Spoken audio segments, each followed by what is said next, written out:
Welcome to the Feed Your Soul with Kim podcast. If you're looking to feel better in your life and want to feed your soul, you are in the right place. Here we believe life doesn't have to be so hard. I'm Kim McLaughlin. I'm your host. I'm a psychotherapist, speaker, coach, and best-selling author. In today's podcast, we're talking about how to reflect, release, and reimagine a soul-centered guide to the new year. As we move into this new year, it's never too late to pause, reflect, and intentionally choose what comes next. We're going to talk about New Year's reflection practice that I use every year to release what no longer serves me and invite you to truly figure out what you want. Join us on the podcast as we focus on 9 key areas to look at as you reflect on the past and reimagine the future. Embrace a way to keep you focused in the new year and be guided through meaningful questions to help you recognize what worked, what was challenging, and the lessons you are ready to carry forward. Let's get started. Hey, welcome to the Feed Your Soul with Kim podcast. I'm Kim McLaughlin. I'm your host, and today we're talking about something that I find is really impactful on my life, and I actually wanted to talk with you all about it before I've even done it myself this year. I'm calling this podcast episode Reflect, Release, and Reimagine, a soul-centered guide to the new year. I love the new year, and I love the idea of releasing the old and bringing in the new. And I find that I have really challenged myself to not have it have to look the way it always looks every year. There are some years where I've done the reflection and looking to the new year in October. Sometimes I've done it in December. Sometimes I've done it in January. And sometimes I've done it in February. And I just want to come on and just say it's never too late whenever you're listening to this podcast episode is to do that reflection and to do that forward look. It really can happen. And actually, maybe we might come back to this topic in the middle of the year to look at like where are you at and have you been re-looking and looking at what had happened in the past and then looking at what your forward goals are, what your intention is, where you plan to go so that we can keep on track. I find that if I don't make a pretty regular idea of looking back on what I have wanted to do, if I don't do that, then I'm not really going in the direction I had originally thought. And if I'm not going in the direction I originally thought, then do I need to make a pivot? Do I need to make some changes in my life? And so I want you to know is at this point, as I'm recording this episode, it's the beginning of the new year, and I have not done my reflection, nor have I done a full contemplation with where I want to go for the new year.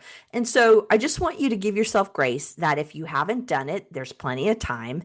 And what I did this year that was really different is I didn't spend the end of the previous year getting angry with myself that I haven't done my New Year's reflection, that I haven't done anything to move my life forward, or that, I'm sorry, that not that I haven't moved it forward, but more that I haven't reflected on the previous year and made my intentions for the new year. I usually get kind of squirrely at the end of the year and go and really kind of berate myself that I should have done it by now.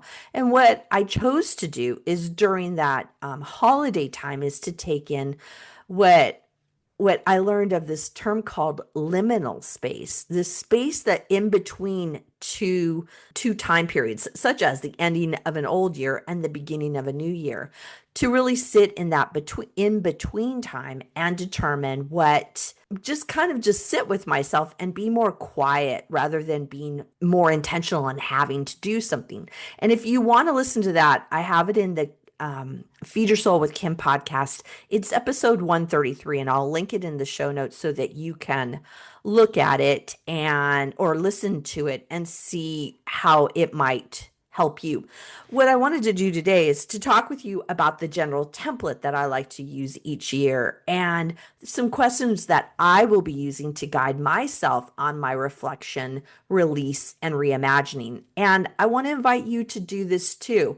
It can happen in so many ways, and I'm going to give you the template in a worksheet. So it'll be at the end of the show notes. You'll see a link and you can sign up and get this PDF for you to do it yourself. So you don't have to make notes while we're talking. You can listen and then reflect on the ideas and then download the paperwork in order to write it out. I do find that writing it out works best for me. If I keep it in my head, I don't remember and then it doesn't get done.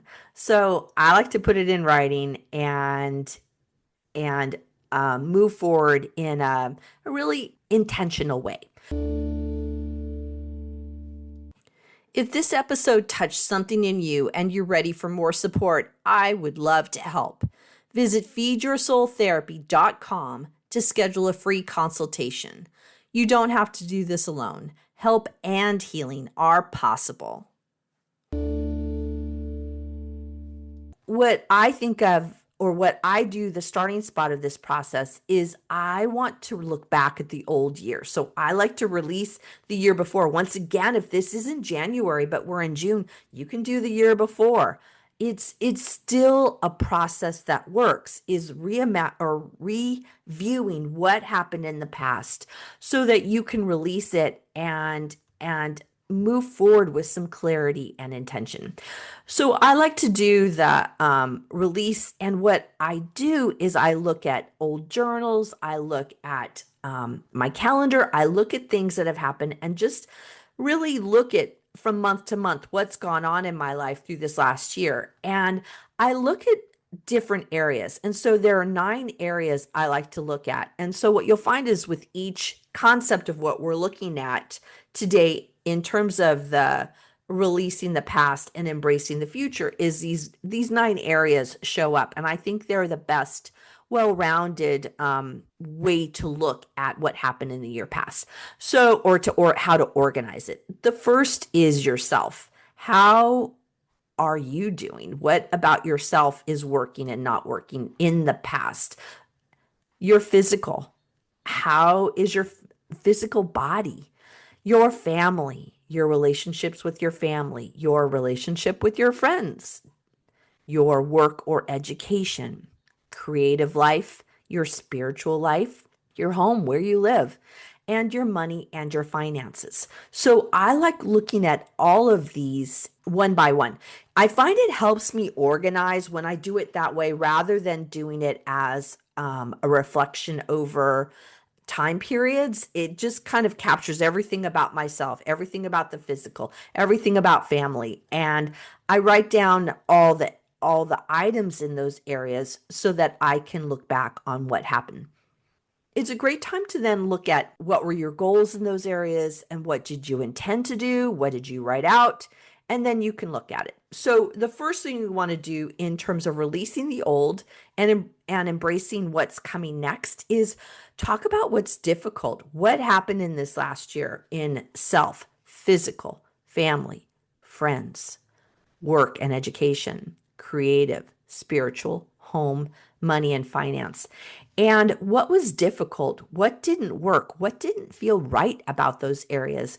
What was hard for you? And I find that I like to take some time for that personal reflection on what happened and really check out what was going on for me during that time and what kind of got in my way. And what I like to look at is what about myself got in the way. Yes, there are other people that could get in the way and things that happen with them, but what about me didn't serve me this last year?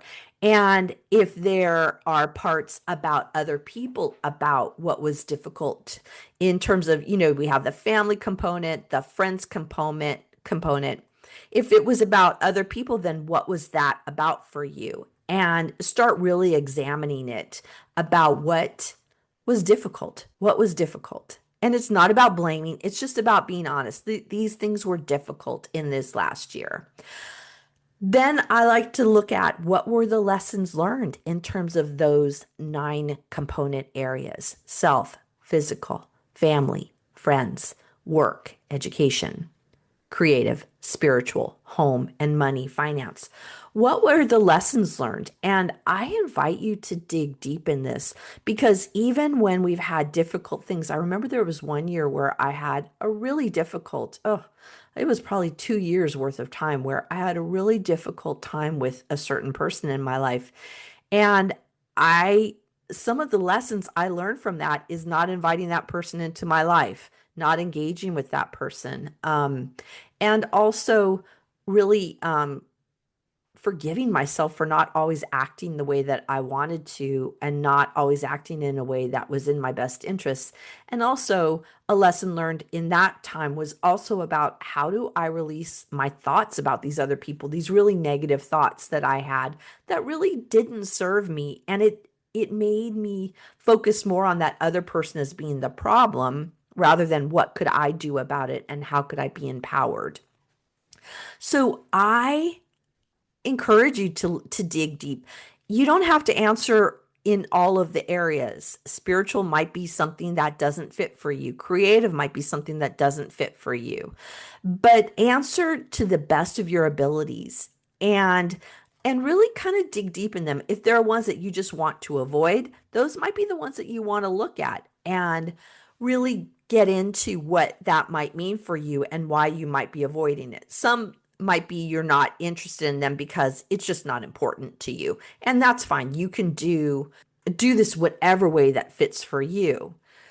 The next thing that I find is really helpful is to have a gratitude list. What are you grateful for from the last year? Look at those 9 different component areas and really challenge yourself to find what are you grateful for. I find it's really helpful to challenge myself to have 5 in each area. 5 in each area. What am I grateful for? What am I grateful for? This last year, my gratitude is in terms of the physical. I went to yoga a lot. I talk about that often on this podcast, but I really made it a commitment to go on a regular basis to yoga. And I feel so much better about that. I also engaged with some old friends, and that felt so good to reconnect with people that I knew from my past. I also created a different spiritual life and I took personal retreat. That was very spiritual for me. I had on my list that I wanted to do my 100 list, which you all will hear about in a little bit, or if you hear me talk before, I talk about my list of 100 things I want to do. One of them has been for a while is to go on a personal spiritual retreat. And I did that this last year and I feel so good about it. I also did some different kind of financial plans and did some investing in a different way. And I feel grateful for that. And I feel grateful for the people that have come in to my life that have helped me figure out what I could do to better myself. And what was the other thing grateful for? The other thing would be I read more this last year. I'm in a book club, and that was something that's been really fun. I've been reading more than I ever have. Novels. I tend to read self-help books, and to read novels has been really fun, and to be in a book club where we talk about it has been super fun. So I feel grateful for all of that.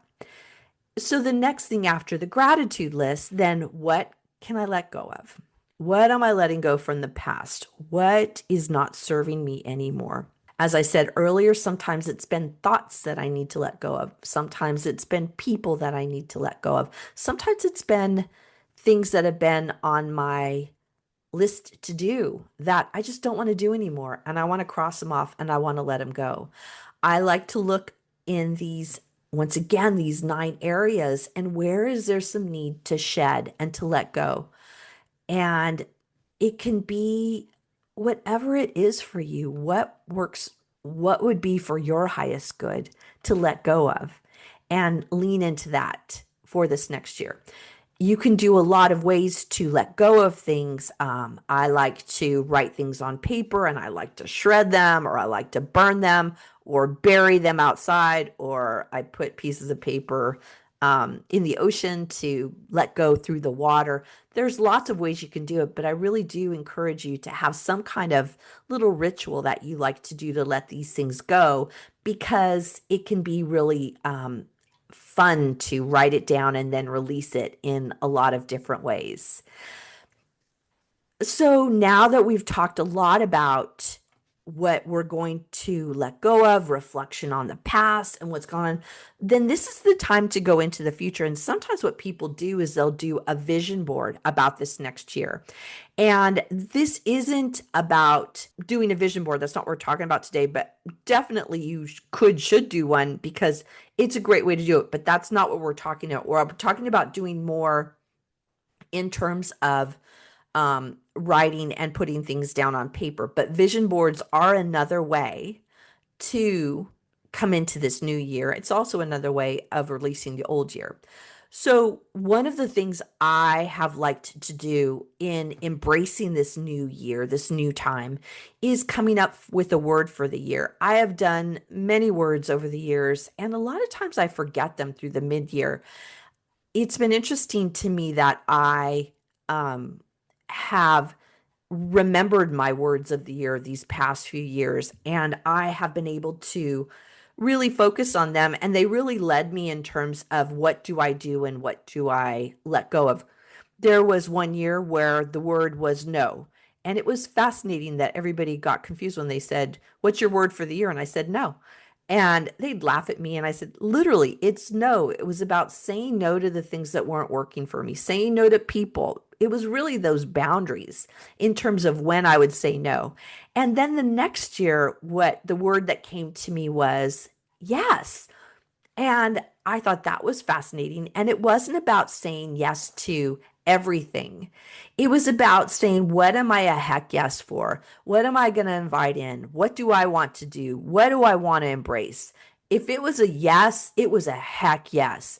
And it meant I was doing everything that was for my highest good. And it felt so good. I encourage you to lean into, what do you want for this next year?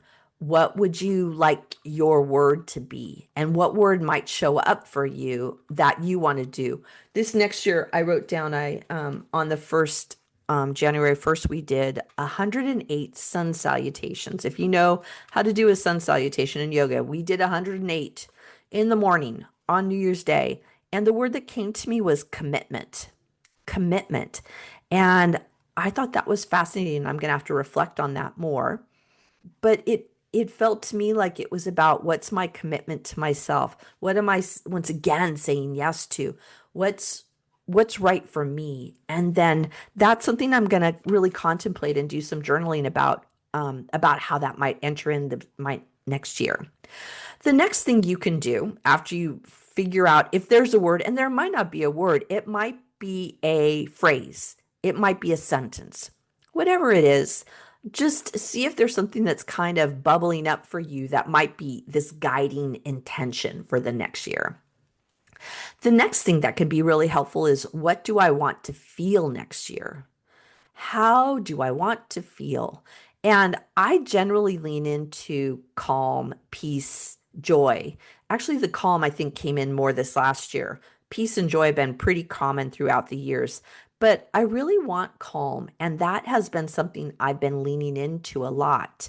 And those are just feelings that, so what I do throughout the year is, they're what guide me, is like, do I want to do this thing? Will it bring calm, peace? Will it bring joy? And that can help lead me in terms of what I might be doing, what I would say yes to, right? What would be a heck yes to.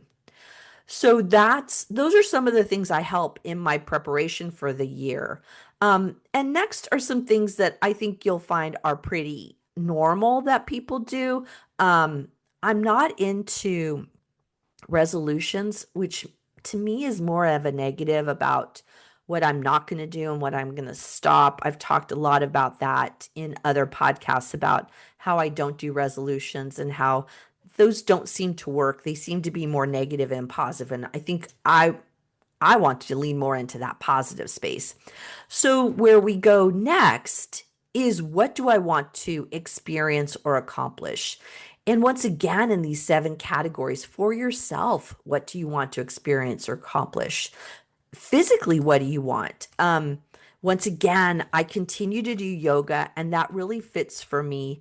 I also do hiking with my husband. I've also been leaning into more doing regular walks just around the neighborhood, to increase my capacity, and so that's been really good.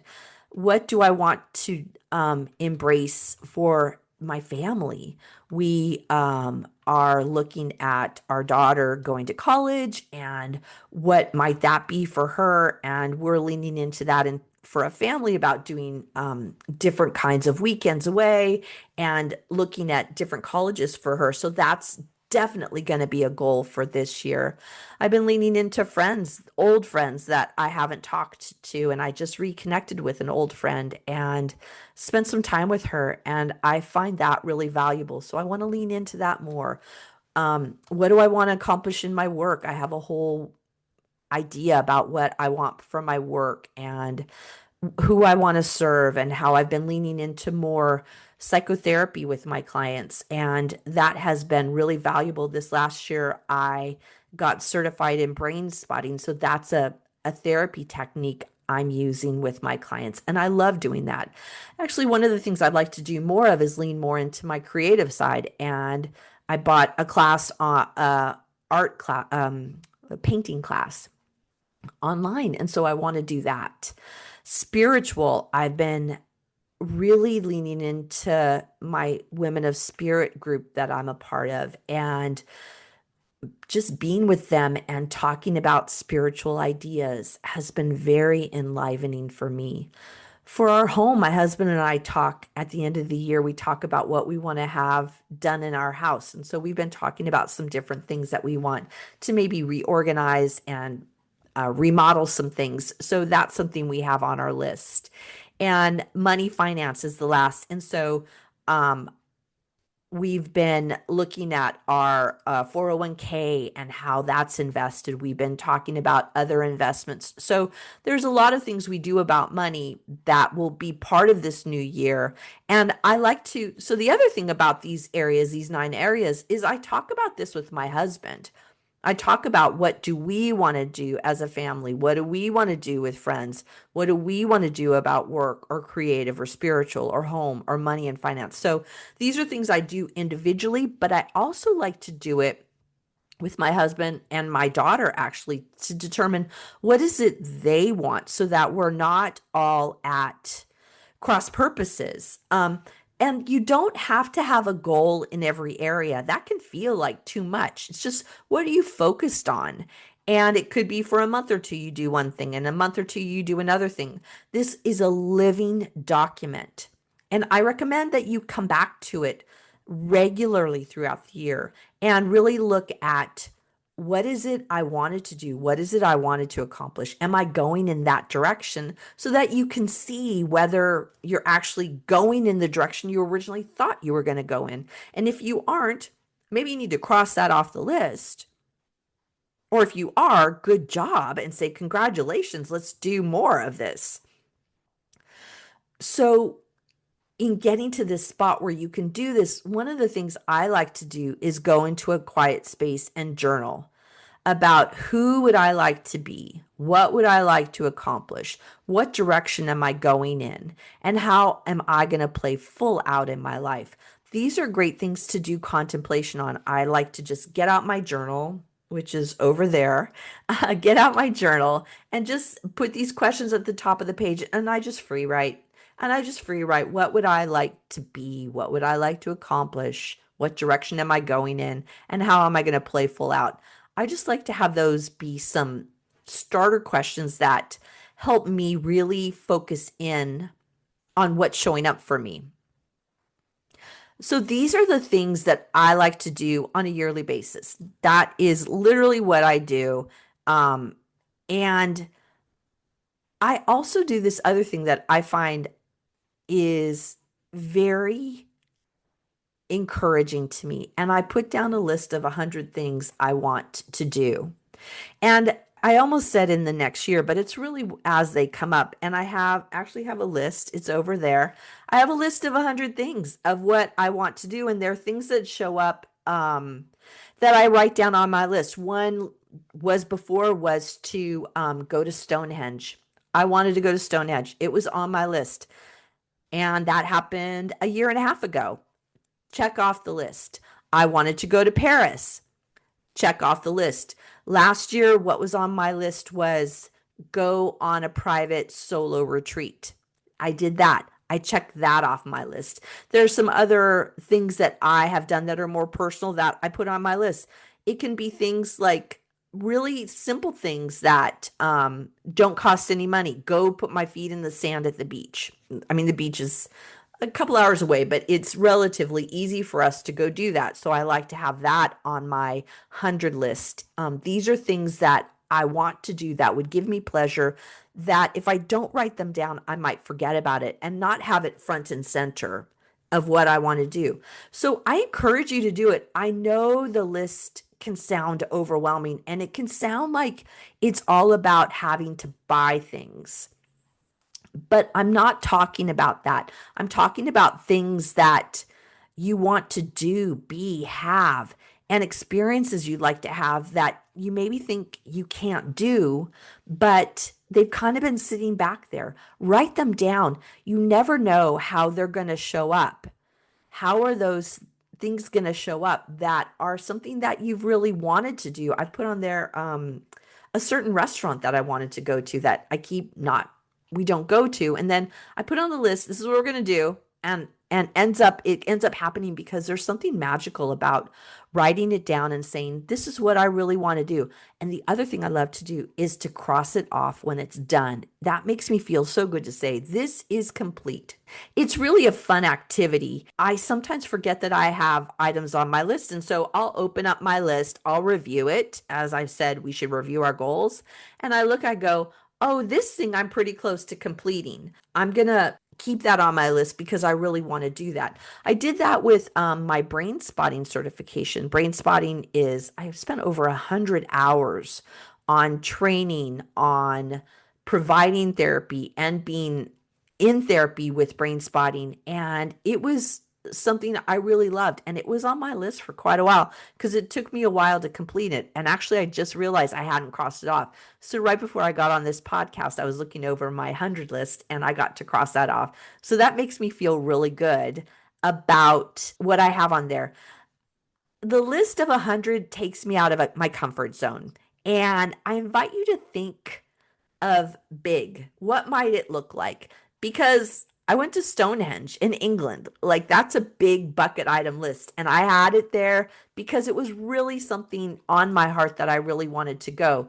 So think about what you want to do and really I encourage you to let go of the idea of we don't have enough money because there's a lot of ways to make things happen. And it can be where you save money over a couple of years. You go as you're able to go, or you do it as you're able to do it. So I encourage you to let go of how much it might cost, but also I encourage you to put things on that list, on that 100 list that don't cost anything. That don't cost anything. Do that also. So ask yourself some questions.